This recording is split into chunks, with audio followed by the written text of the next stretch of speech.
Good evening, students. I welcome you all and full जोश के साथ अपनी वीडियो को स्टार्ट करते हैं. We were doing macroeconomics जिसके अंदर हम कर रहे थे chapter first circular flow of income. तो क्विकली रिवाइज कर लेते हैं हमने जो जो चीजें पार्ट 1 में की थी. We have done what is macroeconomics, what is circular flow of income. उसके 3 phases हमने पढ़ लिए थे, that were production, income, expenditure. उसके बाद हमने पढ़ा था what are the factors of production, जो 4 तरह के होते हैं: land, labour, capital and entrepreneur. उसके बाद हमने पढ़े थे what are the 4 sectors of economy. Very important 4 sectors of economy हमने पढ़ लिया था. That were household, firm, government and your rest of the world. We will start from here only. हम यहीं से शुरू करेंगे इस क्लास को बिकॉज आगे के जो आपके 2 टॉपिक्स हैं वो इन्हीं 2 सेक्टर्स से रिलेटेड हैं. तो हम यहीं से शुरू करेंगे. I will revise the cycle with you again. उसी साइकिल से शुरू कर रहे हैं. तो पहला आपका सेक्टर जो होता है वो है हाउस होल्ड.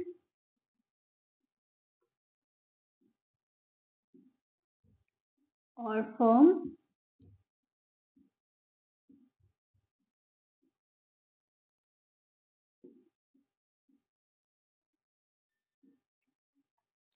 जो हाउस होल्ड होता है वो फर्म को कौन कौन सी सर्विसेज देता है? वो होती है आपकी factor services.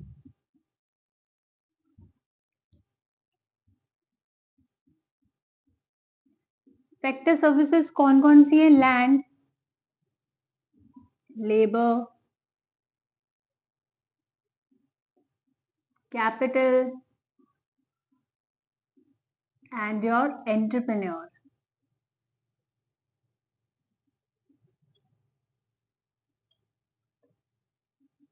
Right.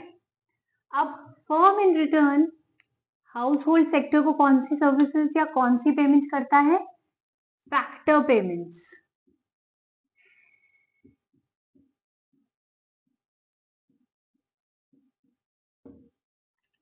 Factor payments करता है. लैंड के बदले रेंट, लेबर को वेजेस, कैपिटल इन्वेस्टमेंट के बदले इंटरेस्ट एंड एंटरप्रेन्योर को मिलता है प्रॉफिट. आई होप यहां तक आपको क्लियर था, इजी है. ठीक है. अब जब हाउस होल्ड के पास पेमेंट आ गई, पैसा आ गया, अब वो क्या करेगा? अब वो दोबारा से खर्चा करेगा, एक्सपेंस करेगा, कोई चीज को कंज्यूम करेगा. राइट. अब फर्म के पास जब पैसा आ गया तो उनको इन रिटर्न इन्हें क्या देना पड़ेगा? हाउस होल्ड सेक्टर को गुड्स एंड सर्विसेज. या तो वो गुड्स देगा या वो सर्विस अवेल करने के लिए रिक्वेस्ट करेगा. ठीक है. ये चार्ट आई होप आपको क्लियर होगा. अब इसी से रिलेटेड 2 और टॉपिक्स हैं. वो है आपका real flow and your money flow.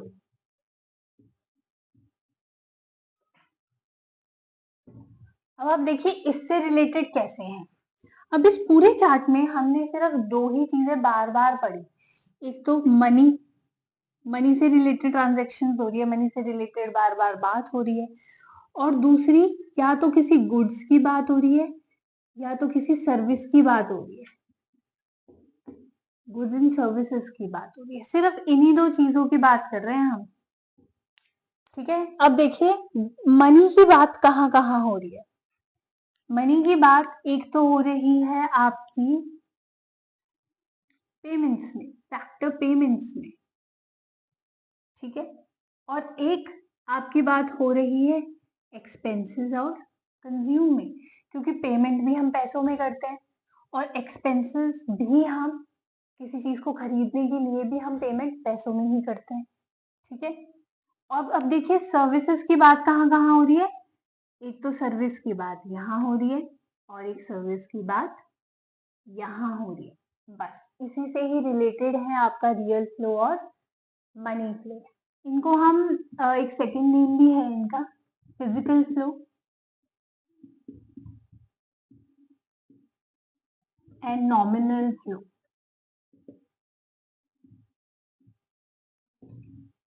ठीक है, when we will talk about goods and services in circular flow, तो हम बात करते हैं आपकी रियल फ्लो की।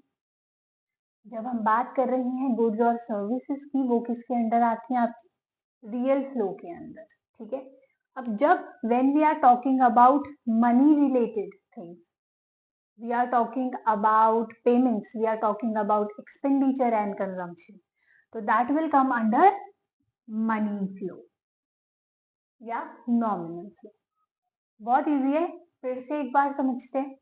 जब हम बात कर रहे होंगे पैसों की, तो वो पैसों के फ्लो के अंदर आएगा, नाम से भी पता लग रहा है हमें, ठीक है। और रियल फ्लो के अंदर गुड्स एंड सर्विसेज आती हैं, ठीक है, easy.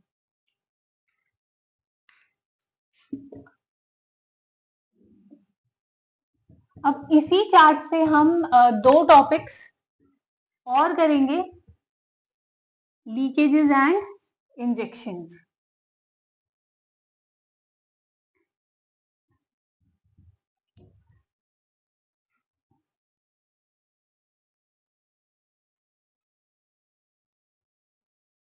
Okay, let's make the chart again only.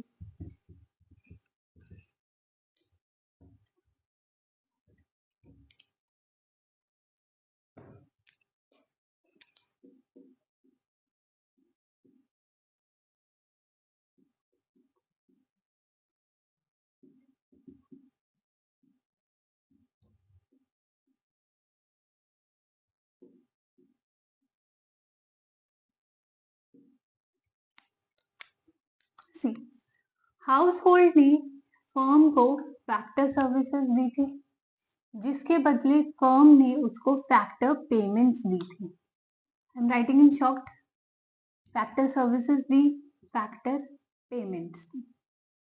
इसने एक्सपेंस और कंजम्पशन की, इसने इसको गुड्स एंड सर्विसेज दिए, ठीक है। अब जब भी हमें पेमेंट मिलती है, जब भी हमें सैलरी मिलती है, वेजेस मिलते हैं, क्या उन पैसों को हम पूरा खर्च कर देते हैं। फॉर एग्जाम्पल, मुझे मिले 10,000, तो क्या मैंने 10 के 10 एक्सपेंस कर दिए, 10 के 10 का कोई सामान खरीद दिया। हाँ, इट इज पॉसिबल कि 1 मंथ 2 मंथ ऐसा हो, लेकिन at a point of time we people try to save, हम कहीं ना कहीं सेविंग करने की कोशिश करते हैं। मैंने यहाँ पे 2000 सेव कर लिए, अब मेरे पास 8,000 रुपए बचे, किसके लिए, एक्सपेंस और कंजम्पशन के लिए, ठीक है। तो जो अब हम टॉपिक पढ़ेंगे वो है आपका लीकेजेस एंड इंजेक्शंस। अब सी, एक इकोनॉमी में लीकेज कैसे होती है, ठीक है। एक इकोनॉमी के लिए ह्यूमन बींग्स का सेव करना अच्छा नहीं माना जाता है, ठीक है, वो इकोनॉमी के लिए अच्छा नहीं है, इकोनॉमिक साइकिल के लिए अच्छा नहीं है। अब वो देखते हैं कैसे अच्छा नहीं है। लेट्स सपोज कि फर्म ने इसको जब पेमेंट करी थी तो 10 रुपीज पेमेंट करी थी, ठीक है। अब इसने क्या किया, एक्सपेंस एक्सपेंस सिर्फ 8 रुपए का किया, इसने इसको 10 रुपए पे किए। फर्म ने हाउस होल्ड को 10 रुपीज पे किए, लेकिन हाउस होल्ड ने सेव कर लिए 2 रुपीज, 2 रुपीज इसने सेव कर लिए और सामान सिर्फ 8 रुपए का खरीदा। अब फर्म के पास कितना पैसा गया, सिर्फ 8 रुपए, ठीक है। अब इट इज पॉसिबल कि फर्म आपका प्रोडक्शन 10 रुपीज के बेसिस पर ही करता रहे कुछ टाइम, लेकिन at a point of time वो उतनी ही कंजम्पशन करेगा जितना उसको पब्लिक से पैसा मिला है, ठीक है। अब इसके पास 8 रुपए, अब इसने इसको फिर से 8 रुपए दिए, यहां इसने फिर से 2 रुपीज सेव कर लिए। अब ये सिर्फ 6 रुपए फर्म को दे रहा है, ठीक है। और अगर ये ऐसे ही सेव करता रहा तो एक पॉइंट पर इकोनॉमी में क्या सिचुएशन आ जाएगी कि फर्म के पास भी 0 बचेगा और हाउस होल्ड के पास भी 0 बचेगा। करेक्ट। इसको कहते हैं लीकेज।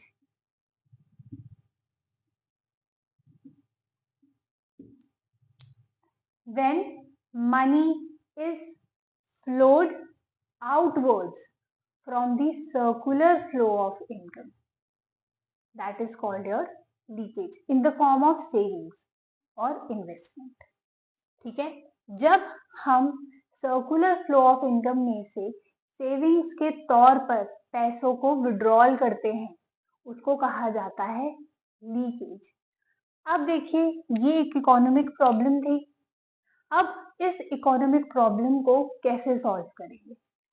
तो जब ये इकोनॉमिक प्रॉब्लम हुई तो इसको सॉल्व करने के लिए एक थर्ड पार्टी इंट्रोड्यूस हुई, that is your financial market. एक थर्ड पार्टी इंट्रोड्यूस हुई, फाइनेंशियल मार्केट, या आप बोल सकते हैं बैंक्स, इन्वेस्टमेंट इंस्टीट्यूशंस। अब उनका इंट्रोडक्शन हुआ। तो आपका नेक्स्ट जो टॉपिक अब आएगा वो आएगा इंजेक्शंस।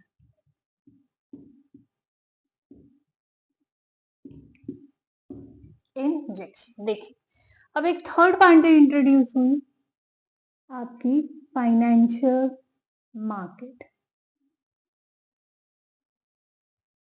अब इस फाइनेंशियल मार्केट ने क्या किया?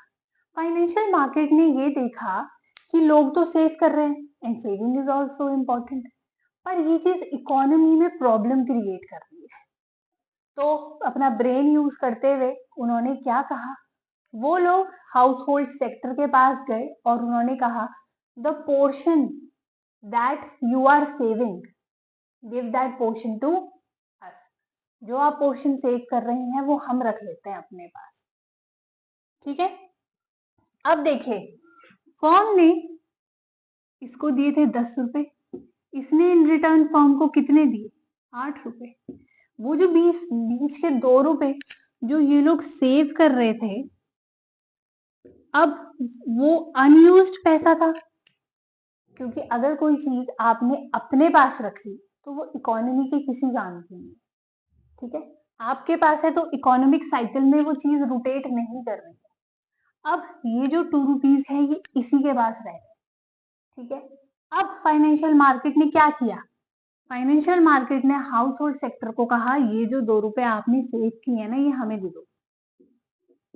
अब इसके पास आ गए ये 2 रुपए वापस, ठीक है। अब ये 2 रुपीज ये किसको देगा? फर्म को दे देगा एज ए लोन, ठीक है। अब इसके पास पूरे 10 रुपए आ गए, ठीक है। फिर से समझते हैं इसको, यहाँ पे सेपरेटली समझते हैं। ये था हाउस होल्ड, ये है फर्म, ठीक है, और ये है आपका फाइनेंशियल मार्केट। हाउस होल्ड के पास थे 10 रुपए, ठीक है, जिसमें से उसने 2 रुपीज कर लिए सेव, फर्म को मिले 8 रुपए, ठीक है। अब फाइनेंशियल मार्केट ने क्या कहा कि the money, the saving that you are having, give that saving to us, because वो अनयूज्ड पैसा है, इकोनॉमी में घूम ही नहीं रहा, ठीक है। तो इकोनॉमिक साइकिल को प्रॉपरली चलाने के लिए, ठीक है, ये 2 रुपीज हमने फाइनेंशियल मार्केट को यहाँ पर दे दिए। अब फर्म के पास पूरा 10 रुपए वापस आ गया है, ठीक है। बैंक के तौर, बैंक के पास अब 2 रुपीज है आपकी सेविंग, जो अब एज अ लोन वो फर्म को दे सकता है, तो उसे कहते हैं injection. Injection mean to inject something. तो वो 2 रुपीज हमने वापस इकोनॉमी में इंजेक्ट कर दी, that is called injection. when you इसकी if you wanted me to write the definition, I'll write it for you.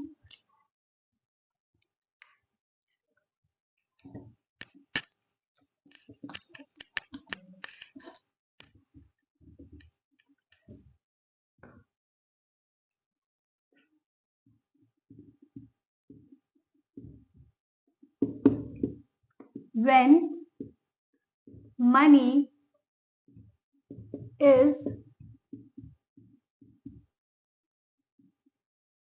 introduced back to the circular flow.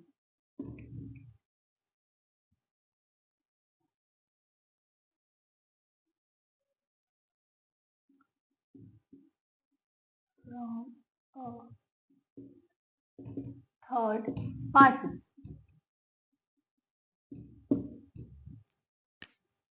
इसमें third party आपका फाइनेंशियल मार्केट है, जब house hold और firm के अलावा किसी third party ने कोई पैसा आपका सर्कुलर फ्लो ऑफ इकोनॉमी में डाला है दोबारा, तो उसे हम कहते हैं इंजेक्शन. ठीक है, अब एक लास्ट टॉपिक रह गया है आपका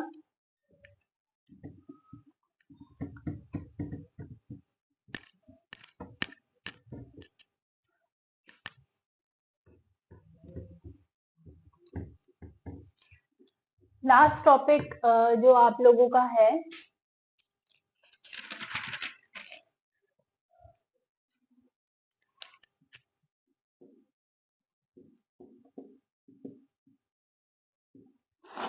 stock and flow.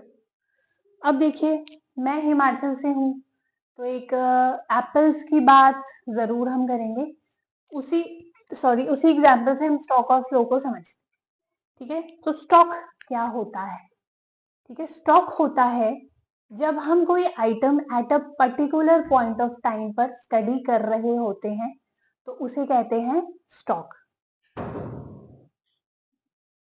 When we study item at a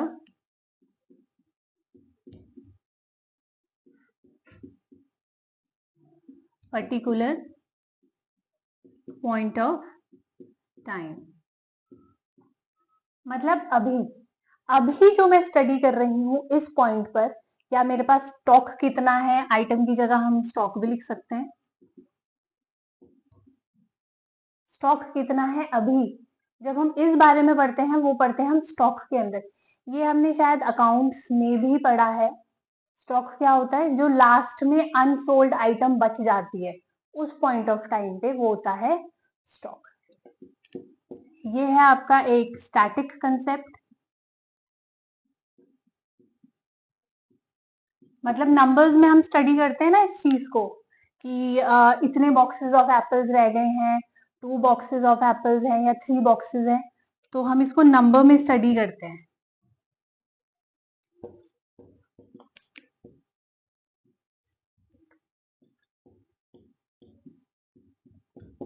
तो ये हो गया एक स्टैटिक कंसेप्ट. अब फ्लो इससे डिफरेंट कैसे है? फ्लो इससे ऐसे डिफरेंट है जब हम पूरे साल का स्टॉक एनालाइज करते हैं. पूरे साल हमारे पास कितने एप्पल बॉक्सेस हैं, उनमें से कितने एप्पल बॉक्सेस खराब हो गए हैं, कितने apple boxes as a gift आपने अपने फ्रेंड्स को दे दिए हैं. ठीक है, उसके बाद कितने मे बी शायद हम 3 मंथ्स की स्टडी करें या 6 मंथ्स की या पूरे साल की. तो स्टॉक होता है जब हम उसी चीज को एक लॉन्गर ड्यूरेशन के लिए स्टडी करते हैं. ठीक है, और ये आपका कौन सा कॉन्सेप्ट है? डायनेमिक.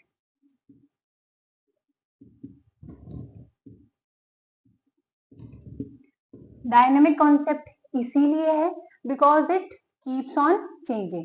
अगर मैं 3 महीने के लिए स्टडी कर रही हूँ तो इट इज नॉट नेसेसरी कि नेक्स्ट 3 मंथ्स की जो स्टडी होगी वो सेम ही लिखनी है. Maybe as an example मेरे पास अभी 6 बॉक्सेस है एप्पल के, जो ठीक है, और नेक्स्ट 3 मंथ्स में 6 की जगह 4 हो जाए, तो इसलिए ये डायनेमिक कॉन्सेप्ट है because it keeps on changing. If you wanted me to give PDF तो आप प्लीज कमेंट सेक्शन में बताना. I will provide you PDF also. ये वाला चैप्टर यहीं पे खत्म हो चुका है. This is the last topic जो हमने कवर अप कर लिया है. अगर आपका कोई डाउट है तो आप प्लीज कमेंट सेक्शन में बताना. And if you like the video please subscribe the channel. And हम नेक्स्ट सेशन में कोशिश करेंगे कि माइक्रो इकोनॉमिक्स का फर्स्ट चैप्टर कर लें. Till then all the best.